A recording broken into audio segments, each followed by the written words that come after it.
ISSELE-UKU Kingdom was founded by the Benins in about 1230 AD by Oba Eweka I of Benin Empire, and first L.G.A of the kingdom was Prince Owadie, who was the second son of Oba Eweka I.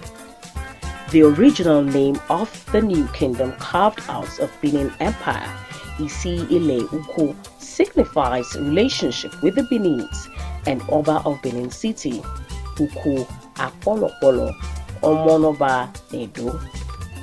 When Oba Eweka I created the new Benin outpost of ISSELE-UKU, now pronounced ISSELE-UKU, his main objectives was to check and stop the influx of movement of people from east of River Niger and people from Igala land into the Edo land west of the River Niger for farming and fishing operations. Also to use ISSELE-UKU, the new outpost and kingdom, as a defensive outpost to the Benin Empire and moreover for expansion purposes. The kings of ISSELE-UKU are the true representatives of the Oba of Benin in the area lying to the west of the River Niger, and as such the Obi, king of ISSELE-UKU, has a position of authority as the Oba's authentic representative in the eastern extremities of the Great Benin Empire. I am His Royal Majesty Abogidi Obi Unduka, the traditional ruler of ISSELE-UKU Kingdom. I was born at a local hospital not too far from here, named St. Teresa Hospital. And early in life, I had to leave home as a result of our culture and tradition. And firstly, I had to go to Lagos, although very briefly, before I moved to Benin City. That was where I had my formative years. I attended my primary school and my secondary school before moving to Ibadan, where I studied at the University of Ibadan, Industrial and Production Engineering. Before I had to prepare for my coronation after my graduation.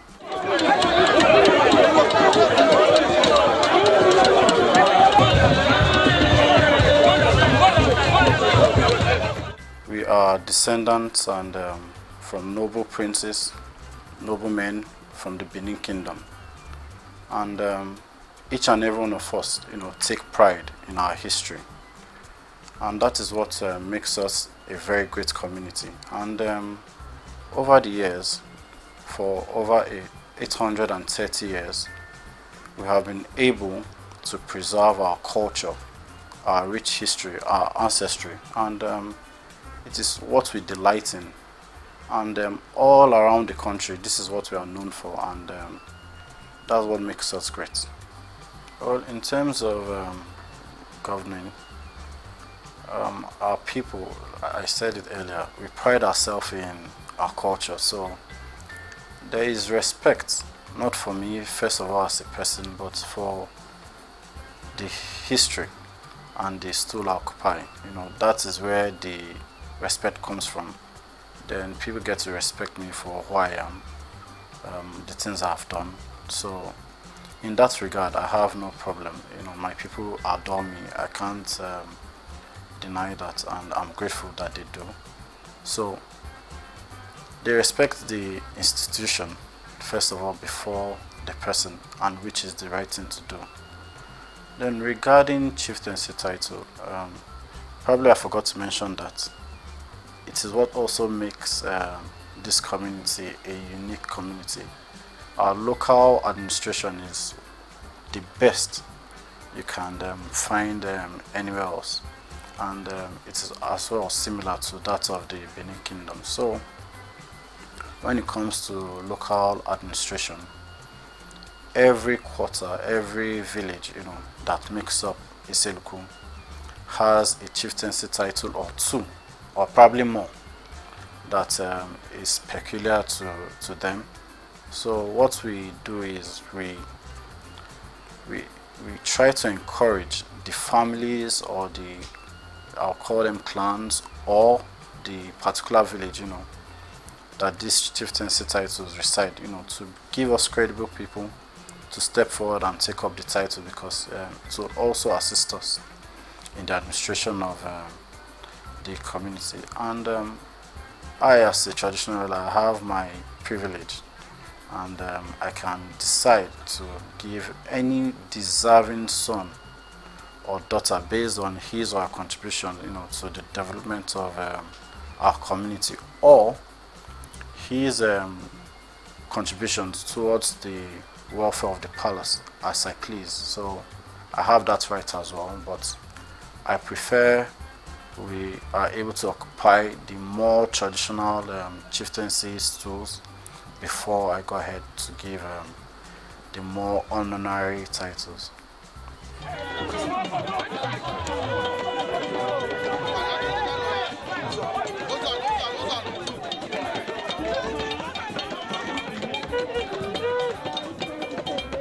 ISSELE-UKU, first of all, that's where I hail from. Is about the biggest community in ANIOCHA North, and it is the administrative headquarters of ANIOCHA North. And of course, as it concerns the issue we're here to discuss, we have Our Royal Majesty Obi Ndoka, who is the Obi of ISSELE-UKU. ISSELE-UKU is a very big community, and like I said, ISSELE-UKU is the gateway to 85% of all the communities in ANIOCHA North. So that makes it interesting. That makes it a very important community in ANIOCHA North. We have about 18 communities in ANIOCHA North, and I can confidently tell you that you cannot access up to 15 of them without going through ISSELE-UKU. So I actually tag ISSELE-UKU as the gateway. ISSELE-UKU is unique in diverse ways. In terms of population, ISSELE-UKU has the largest population in ANIOCHA North. ISSELE-UKU is one of the communities, if not the only community, where you can say for sure that people from other communities, from the remaining 17 communities, they live there. There is no community in ANIOCHA North that you will not find people from there living in ISSELE-UKU.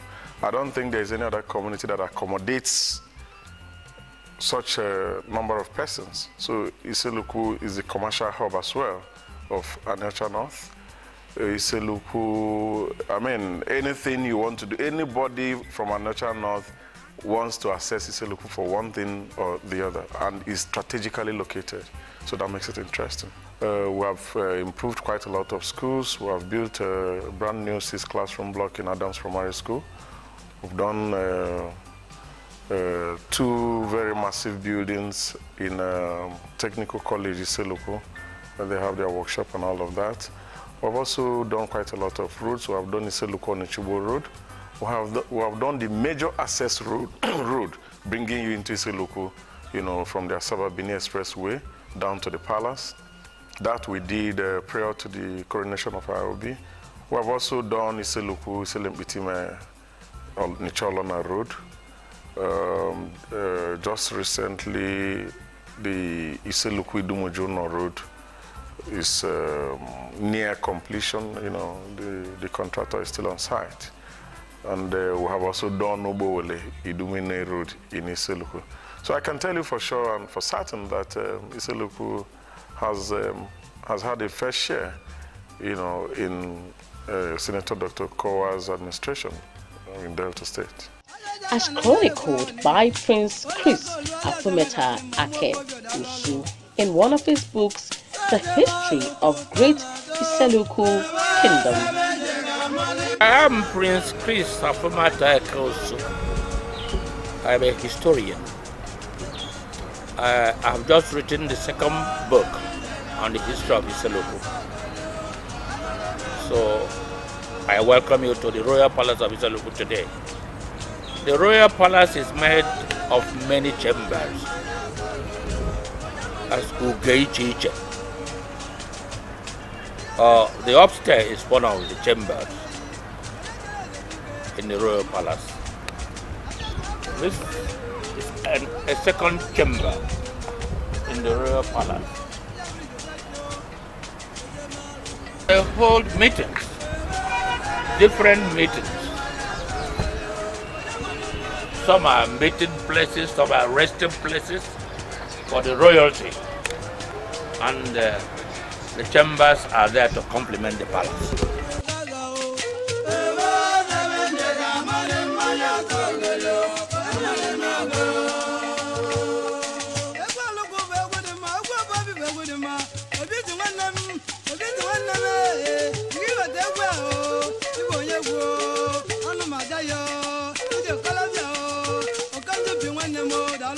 This place is one of the other chambers. This is Uganda, where important meetings are held.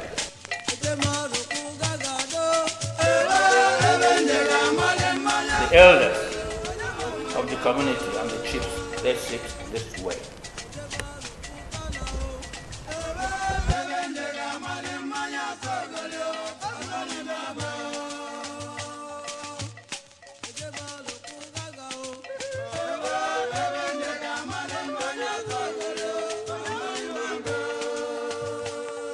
All the royal relics of ISSELE-UKU. This is the archive. This is the royal harem, where the obvious wives live.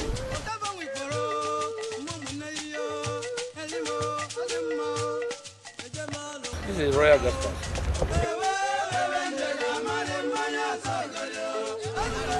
Here is part of the royal palace. Palace secretary.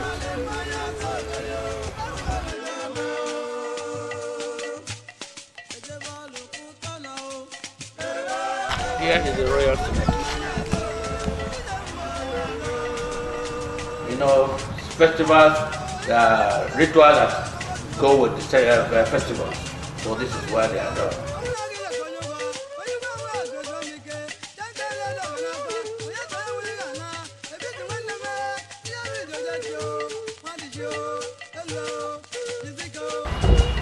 Here we celebrate annual wrestling contest.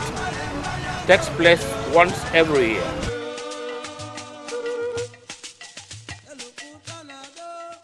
You see, right now, I think when we come to the governmental area, I mean, government has done very well there. Our governors as of are concentrated more. You can see mainly most of the access road in ISSELE-UKU has been well constructed. That will bring up investments into this. Now what we are working on is to stabilize our electricity supply. We are still on that, even though now it's at a preliminary level, but we're going to obviously bring it up again. Those are the areas we are working on, because without electricity, without good roads, it's hardly impossible to get an investment in. So those are the areas, the challenges we need to face, and most of them have been handled now by the government. You can see all the access road there is all done. So the next stage now is to bring up the level of our electricity generation. That is the next stage. In part of investment, there have been, we are currently working on an agricultural company from South Africa to put in a rice mill and a rice farm in ANIOCHA North, which we are still in discussion. An agreement has been signed with a company in South Africa to do that. I think there has been a land allocation in there. So that one, we are still on it. Investment takes a while to come up, but we are right now, we are grooming it to come through, but it's going to come through very soon. Secondly, we have this transmission tower manufacturing company that's coming to ISSELE-UKU. I think there has been a land, the community has come together and provided a land. We are in the process of signing an agreement between the Delta State government and the company. It's going to be sited in ISSELE-UKU. They will be doing a lot of research work, testing the tower plants, and also they're going to provide training for our community. That's a way of providing job creation in our people. So that one is also currently ongoing, and I'm having so much discussion with other, because we know that we have land right now in ANIOCHA now that we can use. So mainly I'm trying to attract more agricultural investments into that our area. So that is what I'm focusing on. It takes time, but I know by God's grace we'll get there. When we talk about the development of ISSELE-UKU, as much as you're a son and a daughter of this community, you are part of the problem, you are part of the success. If we like, we develop ISSELE-UKU. If we don't like, we develop ISSELE-UKU. ISSELE-UKU still belongs to us. There's no two way about it. So a section cannot be working and a section is out there not doing anything. So for you to be a complete ISSELE-UKU man, you must be part of a group, an association, a union, a club, anything that can once in a while make little contribution to the town. That is just the essence. Now, if people don't come together, the much the merrier. If we come together, one person may not have all the knowledge. We put our ideas together, we achieve a point. And that is why we are saying, if you don't come, granted, nobody will chase you. You have the constitutional right not to say you don't want to belong to any group. But if for any reason you want to come to ISSELE-UKU, you must pay certain levies, certain fines. Fines for not belonging to any association. Those levies you've been avoiding, you pay. And those money we get is what we use in the development of the community. The leadership of His Royal Majesty L.G.A. Obi Ndoka is very, very impressive. I can say that before the advent of his ascension to the throne of his fathers, ISSELE-UKU has been known for relative peace, but immediately after his ascension into the throne, we witness peace, unity. Before this time, within the community or the villages in ISSELE-UKU as an urban town, some community could be described as what the Bible referred to your tent, O Israel. In other words, they were not all responding to the calls in the royal palace. But since the enthronement and the advent of L.G.A. Obi Ndoka of ISSELE-UKU, the young dynamic king, we refer him as the Reverend King, has been able to unify and bring all ISSELE-UKU, even the communities around, together to a whole. ISSELE-UKU community is great in the sense that those of us, particularly who were born there, attended our primary and possibly secondary school there, we love it as we love ourselves. For the fact that ISSELE-UKU people, we are known for our hospitality. And we have a unique way of life that we live according to our resources. We even have it embedded in our language to say that monya wanyana or hakoha. So we try to live honest life. ISSELE-UKU is a place we find safety. We feel that once you are from ISSELE-UKU, you are around, you are in ISSELE-UKU, you are safe. So to me, as an individual, it's the safest place I can be in Nigeria. And I love ISSELE-UKU, I love my people, I love my home. I used to tell some of my friends, I say, the luck we had is that there is God sent a king. God always crowns a king. Once God crowns a king, there's nothing another person can do. And the wisdom he has, a lot of us are looking at him, even though we say that there's no, Obi has no small one. But I tell you, with his age, the type of wisdom and knowledge he has in deciding things, in settling cases, you'll be amazed to see him. And that has been able to keep the whole elders, the leaders, the Obelani, the Zwane, everybody together to have that respect for him because he follows truthful, straightforward, and was able to go and learn most of these things from the Oba of Benin. That knowledge he acquired from there during his own examination and everything. It also helped him to stand still by his words. He never changes. And that has kept ISSELE-UKU very peaceful and very unique. That anything that wants to happen in ISSELE-UKU, you see him carrying it in the mind. For years now, you can imagine, ISSELE-UKU has been passing through without no light. ISSELE-UKU has been passing without no water.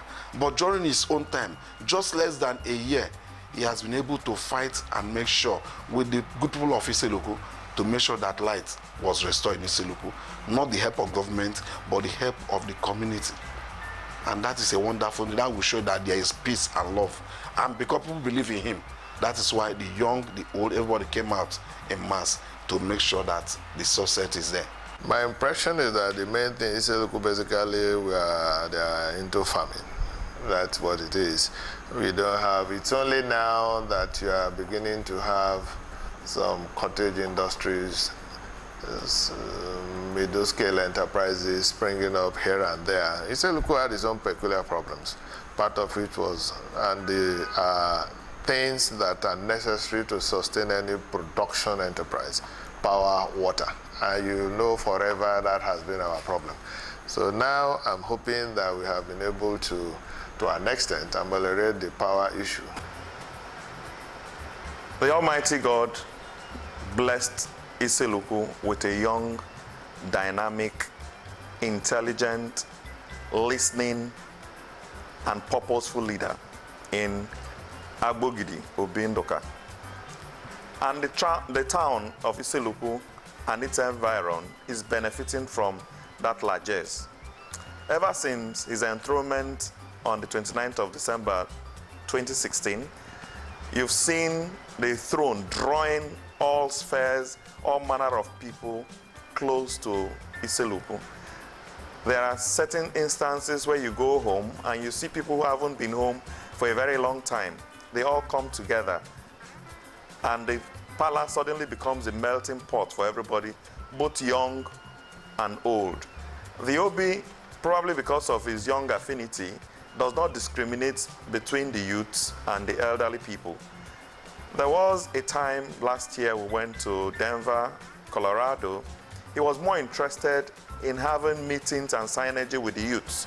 And those are the kind of activities that draw people closer to him. So he's been a very dynamic leader. And the peace we are currently enjoying, the unity we are currently enjoying, can be attributed to his stride and his open relationship with his subjects. The association will know a town without a youth. That town is just like lighting a candle and you put it under the chair. There is no how that candle will light. Youth is the engine room of any town. So, and that is why we are trying to see how we can bring our youth together, at least teach them. If we watch what is happening in the world today, we see cultism. Cultism is not from the adults, it's still from the youth. And that is one thing that ISSELE-UKU youth is trying to fight, to make sure that our youth will not be a youth of destructive in this present age. That we will find a way to see how we can help them. And thank God for ISSELE-UKU for today, because I know so many of our youth are struggling youth. What is happening in ISSELE-UKU today to concerning our youth, if we watch, we see that those youths that are doing that are not from ISSELE-UKU. So many of them are not ISSELE-UKU indigenes. They are just from outside ISSELE-UKU trying to spoil our own youth. But by the grace of God, with the help of the association, we are trying to help them, and the association has been a good avenue for so many of our youth to learn. And that's why the OB have already make it mandatory that every youth, wherever you are, that you must belong to the association. Because from there we can find out what is happening in ISSELE-UKU, what is going on in ISSELE-UKU, how is our youth, how are they fed what is their problem, how can we help them out. When we are talking about culture, the OB of ISSELE-UKU, is the custodian of our culture and tradition. We fall in line. So the culture, ISSELE-UKU's culture, is the thing that is the hub around which all of us are revolving. You will see the young people, the old people, bowing to a king that is 25 years old. When they meet him, they bow down and salute him. Even the day, because the late king died when our new king was in the university. We called him from the university because ISSELE-UKU must not be kingless. We must have a king. They called him, they brought him to make him a crown prince immediately. I remember the day he was made a crown prince. The rousing welcome, the jubilation, the overwhelming celebration. People were around, jubilating, calling Doba, Doba. Doba means my father. Elder people, people who are 90 years, 70 years, 80 years down the line, children, they were bowing, say Doba. They are proud of their king. So you start asking yourself, somebody who is not a native of ISSELE-UKU, we ask himself, why are they bowing to this small boy? But ISSELE-UKU people, we bow because we know the meaning of our tradition and culture. Our culture is the custodian, I say, the hub around which all of us are revolving. He determines everything the Obi of ISSELE-UKU. He is the head of our culture.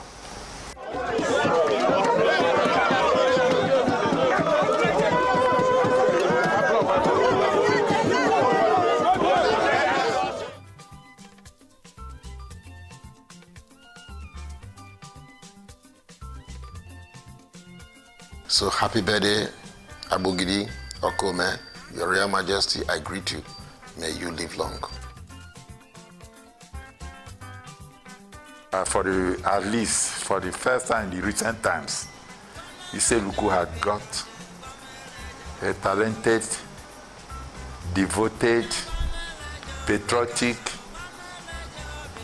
a lover of mankind, as a humane as a leader.